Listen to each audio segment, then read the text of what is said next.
ناقرة بترشوتي evînam wekçiya bilind û bêdenge şev bi şev xewnen te bela dilê min e tuyeka min e lê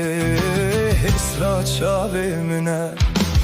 evîna te mezin e wek ronahiya rojê dilê min te da heye xwediyê dilê min e şev û roj serrê şev û roj diçim diçim şîrîna min abede û eşqa me bêdawiye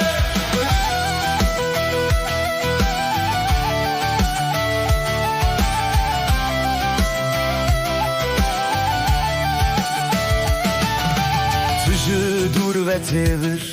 lê dilê min nêzik e lê her gotinên te gula dil dave dike ew çavên te yên reş şeva min ava dike tu hêza jiyane bê te ez wenda bûme evîna te mezin e wek ronahiya rojê dilê min te da heye xwediyê dilê min e şev û roj serrê damiş şev û roj diçim diçim şîrîna min abede û eşqa me bêdawiye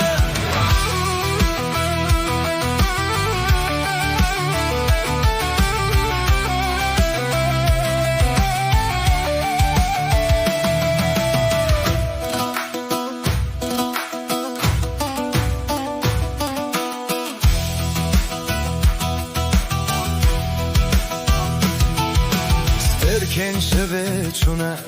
bê te jiyan tariye evîn ronî dike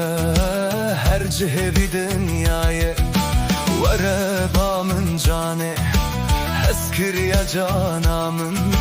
were were ba min tu delala dilê